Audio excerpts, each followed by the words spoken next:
Hey, good morning. I'm Dr. Steve Stites, Chief Medical Officer here at the University of Kansas Health System and Executive Vice Chancellor for the University of Kansas Medical Center. Welcome back to Open Mics with Dr. Stites on our monthly edition of my favorite, Show Me the Science. Yeah, that's what I'm talking about. All right, a thunderstorm brings heavy rain and winds. Something to be aware of, but not necessarily an emergency for most people. But for people with asthma, yes, asthma, it can create a medical emergency. We ask people their thoughts if they believe the weather can really trigger asthma symptoms.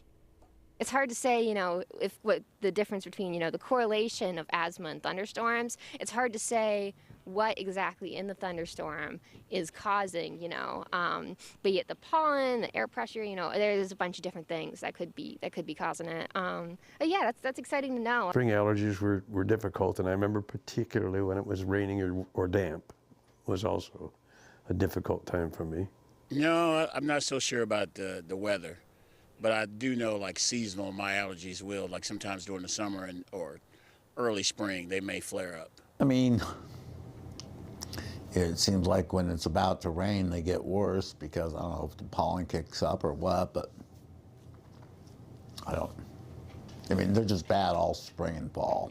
I would love for people to better understand, when emergencies like that can happen, because asthma can be really deadly, and even if it's not deadly, just uncomfortable and painful. Deadly and uncomfortable. Well, that sounds pretty accurate. And now we have the science. Let's take a look. As recognized by the World Allergy Organization, showing thunderstorms are linked to spikes in asthma-related emergency department visits. We know the research from Kansas surrounding thunderstorm asthma and how families can use this to help prevent an emergency. To help explain this phenomenon, please welcome one of the study's authors, allergist and immunologist, Dr. Selena Geer. It took me 30 years to say that right. Also joining us is resident physician at KU Wichita Center for Healthcare, Dr. Diala Merhab. Did I say, which one is it? Merhab. Okay, I got it there. Finally, okay. Joining us virtually is Justin Floor and his 10-year-old son, Jeremiah. Guys, it is great to have you both with us. Thank you for being on the program today. Justin, when was the first time you realized that thunderstorms seemed to trigger your asthma or Jeremiah's symptoms? Uh-oh, somebody's muted.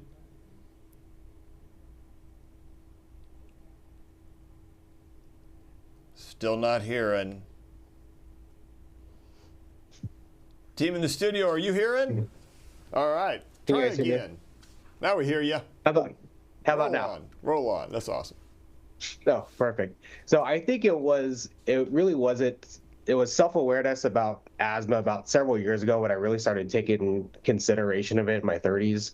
I think growing up, whenever I was out in sports practices in high school and college, I kind of didn't really I didn't think about the correlation of it until I got a lot older and was just being more self-aware of what was going on with my body and how it was reacting to different situations especially with weather changes. I think it was a little hard for us to kind of get acclimated to any type of activities.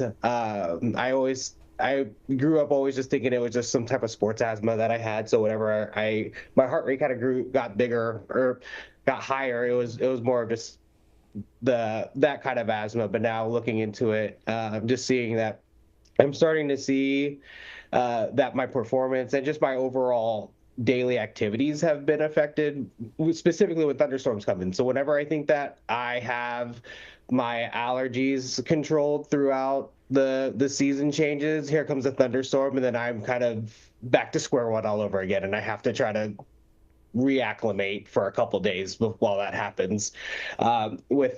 With that kind of self-awareness, I also see that with Jeremiah too. Throughout any of the stormy days, he'll be fine one day with just being a normal kid. The next thing you know, as the storm's coming up or the day of a storm, he's either starting to have some issues with his breathing or even start rashing up a little bit. And so whenever we started seeing our specialists, we started to see a commonality of the reactions whenever these storms are coming. Jeremiah, when you hear thunder or see lightning, how does your body feel? And can you describe what happens with your breathing? So it becomes to get very heavy and Makes it hard to breathe. yeah, and it's hard to breathe a lot. So you don't like thunderstorms so much, I'm guessing. Yes. Wow, that's tough because I kind of like thunderstorms, but next time I have a thunderstorm around me, I'm going to be thinking about you and saying, I wonder if Jeremiah's doing okay with his breathing right now. Dr. Yeah, Kimmer, we like the sound of this research looked at asthma-related emergency visits across Wichita.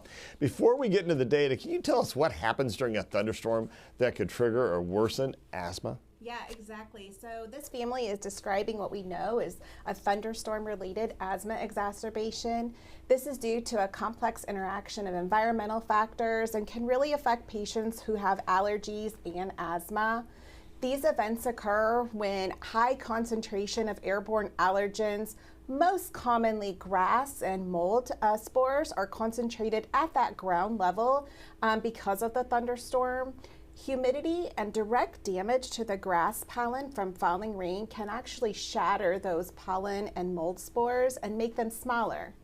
Those smaller particles can reach the lower airways, and in patients who are sensitive with allergies and asthma, it can cause inflammation that drives that potentially severe asthma attack.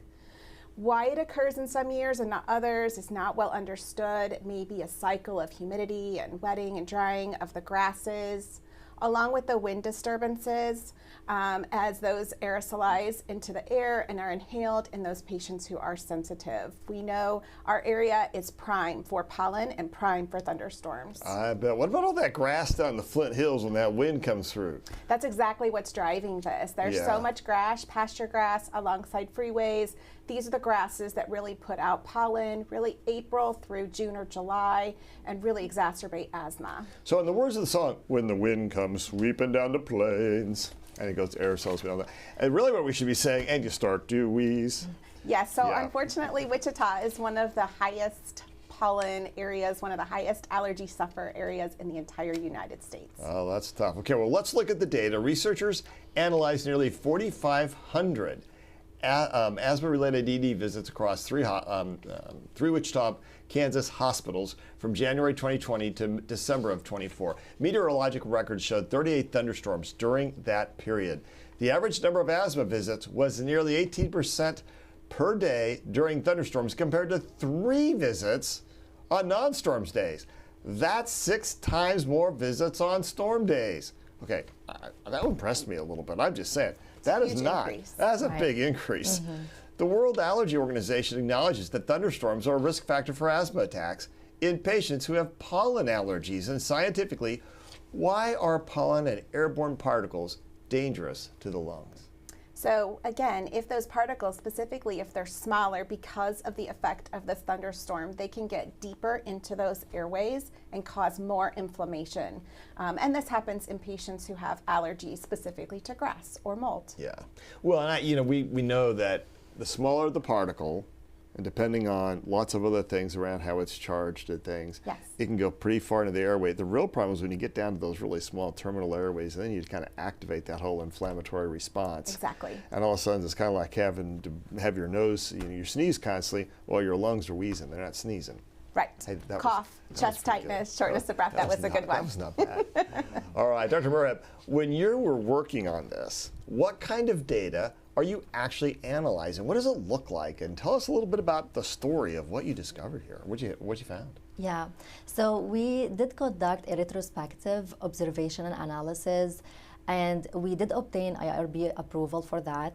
So what we did is basically we had all the asthma-related visits. We did a retrospective analysis of asthma-related emergency department visits across 3 major Wichita hospitals between 2020 and 2024. And we analyzed how many patients were coming to the emergency departments during this time. So we what we did essentially is we had to go back to the National Centers for Environmental Information to get the storm days. And after we were able to identify those storm days, we identified every calendar day in our analysis as a storm day versus a non-storm day. And then we did a daily counts of patients who presented to the emergency department during these dates. And we had a daily count, and we were able to have two groups, the storm days versus the non-storm days, and we compared the two groups. So that was through the 3 major hospitals in Wichita across a 5-year analysis period. And the way we were able to identify the asthma-related visits is through the ICD-10 codes. And for each encounter, we were able to get the age, gender, zip code, and ED disposition. So we had almost more than 4,400 emergency department visits during this time. And among those, we had 627 that occurred on storm days. So that's 14% of all asthma-related visits. Storm days. That's crazy. Severe thunderstorm warnings have a whole new meaning to me now, and I'm a lung doctor. I hadn't really thought about the gravity of that. So, Justin, when you hear researchers warning thunderstorms can cause sharp increases in asthma-related emergency department visits, how does it change how you and your son go about your day? I think we just need to make sure that we're really prepared for it. So I just need to, I stay alert on the weather. So if I see that there's a storm coming, I need to make sure that I'm taking my albuterol as kind of my rescue inhaler. That gives me that extra boost for my immune system and for my lung capacity, so I can actually kind of enjoy my day instead of kind of dread it. And that's the same thing we do, Jeremiah. Whenever a storm's coming, we'll make sure that we're taking our precautions, making sure we're taking our allergy meds, and then an extra puff of our albuterol inhalers to get through that day. Pretty good advice. Now, Jeremiah, do thunderstorms make you feel scared or anxious because of asthma? Anxious. Anxious? I bet it does. You have trouble breathing like that when those storm clouds rise and the wind kicks up? Yeah. Yeah, that's tough. Now, Justin, what do you do to help Jeremiah? You mentioned the medications and the albuterol. You guys kind of stay inside and try and avoid the outdoors? Unfortunately, we do, as much as we like being outside, but I think staying inside really just helps, prevent a lot of any potential reaction that we have. Just because our reactions kind of get out of control based on the storm. I can't really control what our reaction is going to be that day. So if it's going to be a normal day for us during a storm, or if it's going to be a heavy breathing day, or even a hive or rash breakout day. It's so unpredictable. It's been kind of hard to see what we're going to be doing that day. But I would say we would usually try to stay indoors whenever it does kind of storm outside. But we definitely would still stay active inside the house if we do. That sounds like some pretty good fatherly advice, I think. Dr. Merhab, what stood out the most to you when you were looking at the visit numbers? Was it the volume, the timing of the demographic, or the demographic of the patients who are coming in? I think the volume and the concentration were the most striking. So storm days accounted for a small number of days in our study, but they had the most number of asthma-related ED visits, so that's a disproportionate, large number. And demographically speaking, I think age showed a modest association. So older people were more likely to present on storm days. Okay. Yeah, but people like me, I got you. But a zip code and the ED disposition were not associated and did not have any statistical significance in our study. So I think the environmental factor showed a good association and was the most dominant driver. Okay. Now, Dr. Gear, this study found spikes in visits during storms in an area not known for extreme pollen. So why is this such a big finding for patients? Although I would have said Wichita is known for pollen. Yeah, Wichita is known for pollen, but so is this entire area. So pollen can blow for hundreds of miles. So the fact that the zip code didn't make a difference is not surprising, picking it right up, because right? storms Blowing blow that front. pollen for miles and miles, maybe hundreds of miles even. So does a storm in the fall or like August when things are hot and dry and dying versus the spring when everything, does that make a difference? It would for grass pollen in particular, because it's not as prominent in that time of the year, whereas in the fall we have more weed pollen. Okay, so what you're saying is that's a good theory but bad idea because it's not true. All right. We are here to answer your questions. Send them in using the info on your screen. That includes the chat on YouTube or on Facebook or emailing the Medical News Network. Let's check in with Doc Hawk. All right, Hawk. You're good. That is still a good graphic. I'm still impressed when the wings move every single time. Job. They always work. That's awesome. That's good. All right. No, well, so unfortunately, we're our first confirmed case of measles in Kansas City. First one since 2018. Yeah. Tell us a little bit about the overall trend this year. What should we be concerned about with this case, and what should we do? Although I think you and I both know the answer to this question. Yeah, absolutely. So again, as a reminder, this was a statement that was put out by the Missouri Health Department and the Kansas City, Missouri Health Department. Just as you stated, and we talked about this earlier, we know that last year there were cases in Kansas. There was a Southwest Kansas outbreak. Again, this was a Kansas City, Missouri resident. What we know is that this is an unvaccinated adult, and this is, again, according to the Kansas City, Missouri Health Department and Missouri Department of Health. So unfortunately, we do continue to see cases of measles rise in the United States. There are a number of outbreaks going on, particularly in South Carolina. We know they are almost up to 1,000 cases in their outbreak that has been going on since late last year. Within the past week in the United States, we reached 1,136 cases so far for 2026. And we know that if that pace continues for these first couple months, we know that we will exceed last year's total of 2,281 or 2,281 by sometime this spring. So we are really set to surpass that, unfortunately. And with that, we also believe that the United States will lose the distinction of measles elimination status, which we have held since 2001.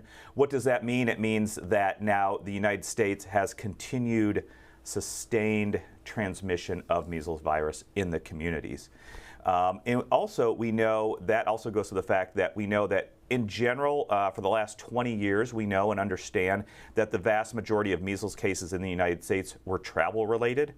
But now with new information, of the current 1,136 cases, only 6 of them are really being designated as travel related. So, and to put that into perspective as well as to why is there so much transmission, we know and understand that currently only 4% of the patients with measles are fully vaccinated. That means that the vast majority, in fact 92% or more, are unvaccinated or unknown vaccination status. As well, we also know that this is not a benign disease and you can suffer serious consequences. So far, the hospitalization rate is about 5% for measles. Measles cases in 2026, we know that in 2025 it was about an 11% hospitalization rate. And thankfully, there have been no deaths this year. But we know that as we start seeing increased cases, in general, you start to see 1 to 3 deaths per 1,000 cases. So again, not a benign disease. And just to say it, there are a lot of challenges for measles, especially with children. You know, people worry about getting vaccinated. I still don't know why. We've given billions of measles vaccine with great safety records and lots of disease prevention. But man, damage to sexual organs, damage to your brain, damage to your eyes. I mean, this is not a benign infection. Yeah, you're absolutely right. You know, we know that it can affect. So we know that 5 to 6 to 10% of people can get a pneumonia, can go to the hospital. And with that pneumonia, it can be due to the measles virus or a secondary bacterial infection. Just like you said, it can attack the brain, so you can get encephalitis, but also you can have continued effects of hearing loss and things of that nature. And in fact, when it does infect the brain, we know that there is an entity or a disease process that occurs 5 to 10 years after the original infection, which is fatal, and it's called SSPE, subacute sclerosing panencephalitis. There is no treatment for it, but it is because you have a recurrence now of this measles virus that has entered your body, and again, that can occur 5 to 10 years later. So obviously we know that it is not a benign disease. Those are the complications. What are the symptoms of acute illness? Well, high fever is one of them. So high fever can go up to 104 degrees. We also say the 3 C's with cough, coryza, and conjunctivitis. So it's runny nose, watery eyes, as well as a cough. And then, of course, several days after those symptoms start, those initial symptoms, you can have the rash. And that occurs typically about 4 days, maybe up to 5 days after the start of those initial symptoms. But those initial symptoms, it just seems like a regular cough or cold, which somebody may get. You are, unfortunately, infectious from 4 days before that rash starts until 4 days after. So you can spread it to people when you don't even know you're necessarily sick or you necessarily know that you have measles. And because of that, that measles virus, when you go through a space, whether that's the grocery store or you're at a party or you're at church, wherever you may be, that measles virus can hang in the air for up to 2 hours. So somebody can walk through that space an hour later. If they are not immune, meaning they haven't had their full vaccination series or born before 1957, and those are the two key components of who is immune, you can get infected with that and then obviously get the disease and have a risk for those complications. So this is a difficult disease, and you mentioned some of the things around it. Now, about 1 in 4 people who get measles will be hospitalized. That's pretty bad, man. That's a lot. You know, I think that is. So again, anytime you go to the hospital, you're obviously ill. You are at risk of other complications. So again, we've talked about also, and here we have this graphic about that. 1 in 4 can be hospitalized. 1 out of 1,000 can have the brain swelling or the encephalitis that occurs. We also know there's other things that we had talked about with deafness. We know that you can get pneumonia, either viral or secondary bacterial. We also know that the virus does attack your immune cells, so you have some level of immunosuppression for the next 2 to 3 years as your immune system reconstitutes. And then also, unfortunately, we know that 1 to 3 out of every 1,000 people who get measles will die. There is no treatment for this virus. We know that for influenza, we have different antivirals. We know that for COVID, we have different antivirals. There is no antiviral treatment for this. Treatment is supportive. And again, the best way to prevent this disease is to get vaccinated. The vast majority of people, as we've talked about, who have gotten the disease are unvaccinated. The protection rate of the vaccine is about 97%. Again, vaccines do not protect you from infection. What they do protect you from is the disease and the serious consequences of those disease. And in fact, Dr. Jay Bhattacharya, the leader of the CDC, or the head of the CDC, yesterday just posted a video and basically said, measles is preventable and vaccination remains the most effective way to protect yourself and those around you. I know that we would second that and totally endorse that as well. Please understand your vaccination status for you and your loved ones, especially your children. If you are unvaccinated, there still is time to go get a vaccination, at least 1 dose. For children, we know that vaccination starts at 12 months. But in the case of these outbreaks that are currently going on in communities, you can get your child vaccinated as early as 6 months, at least get that first dose in. You know, I remember having been a child before some of this, and as a lung doctor, you read a lot about some of these earlier diseases. You do even more, of course. This was the disease that before vaccination was feared. Yeah. It wasn't something you wanted Absolutely. to have. Yeah. And here we are letting people and letting especially children have it, and it's also really deadly in adults. And adults who get this, it is not a good ride. Yeah, no, I think you're exactly right. And so many physicians now have never seen a case. So many pediatricians have never seen a case. We were just talking about my mentor, Dr. Hinthorn, a little while ago. You know, he is probably one of the last physicians around here who has seen a case and had to deal with measles itself. Measles is typically a clinical diagnosis. And it is just diagnosed by seeing it because, like you said, it was so common back then. We certainly have a recency bias and have the luxury of understanding that this vaccine, this very safe and effective vaccine, has been available for decades and has significantly reduced the number of cases, complications and deaths from this disease. Yeah, measles is good. Vaccination is terrible. Yeah. No. You're not going to be happy with that choice or that decision. We try to do no harm, and what I would say is that you are at risk of more harm getting this disease than you are of any harm with the vaccine at all. And we just want to promote healthy and safe practices to keep everyone healthy, because also there is a real life consequence and impact. Even if your child is sick and does well and recovers, that's great. But what about those days that maybe you have to stay home because you're having to watch the child, or you can't take your child to daycare because they have measles, or you have measles? Think about that economic impact and that loss in this time that it is so difficult for so many families. So that is one other issue, not only the health, but the economic impact as well. Well said. Alexis Dalsted is watching for questions from our community. Alexis, good morning. Good morning. First, I want to thank Jeremiah. Jeremiah, thank you for sharing what it's like when storms are coming so the rest of us are educated on how this could affect someone or a child we know with asthma. Jeremy Yenser writes, this makes me feel less crazy. Every time it rains a lot, I feel like everyone around me starts sounding like they have the plague, and I can almost guarantee I'll immediately get a sinus infection. So my question is, this is from Jeremiah, how long after, or rather this is from Jeremy. Jeremy wants to know, how long after the rain stops does the shredded pollen floating around settle? Team? So pollen is heavy, it falls. So presumably for the next day, it might be in the air or so, but then it should go back to the baseline normal pollen. On top of your car and everything else around your house. Yes, that's right. But remember, it's still going to be a spring season. You're still going to have grass pollen blowing through the air. It just might not be as tiny. It might not be as fragmented and cause so much asthma. That combination of wind, turbulence, rain, hail, whatever, all that all kind of makes it true, huh? Yeah. Okay. Alexis. Marie has a question for Justin. She wants to know, what kind of conversations have you had with the teachers or the principal at Jeremiah's school so that they know what to look for when it's expected to be a stormy day?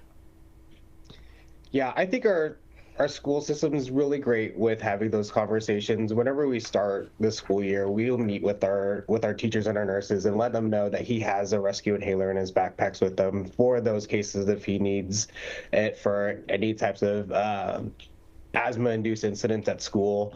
And they've given us a good open communication whenever he's needed to use it, just so that we're aware that we can provide that information to our doctor as well whenever he has any episodes at school. So we continue to have that communication with our teachers and our nurses and the admins at the school. So everyone's kind of involved around that information, and we'd be able to kind of just keep track if there's any other instances that happen throughout the day outside the home. Johnny has a question for the doctors. Johnny asks, what's been the reaction in the rest of the allergy community on your research? So this is actually a known phenomenon. I'll let Dr. Merhab comment. I think we had lots of excitement that we received from the community on our research. So we had the chance to present our research as an oral abstract at the American College of Allergy, Asthma, and Immunology in Orlando back in November. And we had multiple media outlets reach out to us. People were very interested in our study. And I think the main reason behind it is because thunderstorm asthma is an international phenomenon, and it was very well recognized in international studies, especially in the Melbourne epidemic, where thousands of patients were rushed to the emergency departments within just hours after thunderstorms. And there were limited data in the United States, and especially Midwestern cities were underrepresented. There were even some fatalities in that Australian study back in 2016 when they had this very large asthma exacerbation from a thunderstorm. That's tough. There were 10 reported deaths at the time. So I would tell patients, know they're coming, be prepared, like this family suggested, knowing when they're coming and maybe increasing your medication, or at the very least having your rescue medication available, is very important to make sure that everywhere that child is, everywhere you are, you have your rescue medication available. And if you know it's going to cause problems, maybe talk to your physician about increasing medication for your asthma around the time of a thunderstorm. That's a pretty good. This has been a great discussion today, guys, and I think we've helped everybody. We're going to have to come back and talk about thunderstorm migraines, thunderstorm rheumatoid, thunderstorm, because there's a lot of other things that have thunderstorm kidney stones. I mean, there's a lot of stuff out there. You laugh. Let's just see. All right, we're going to roll through some final thoughts from our guests. Justin, let's start with you. And Jeremiah, if you have a final thought, you're on too, buddy.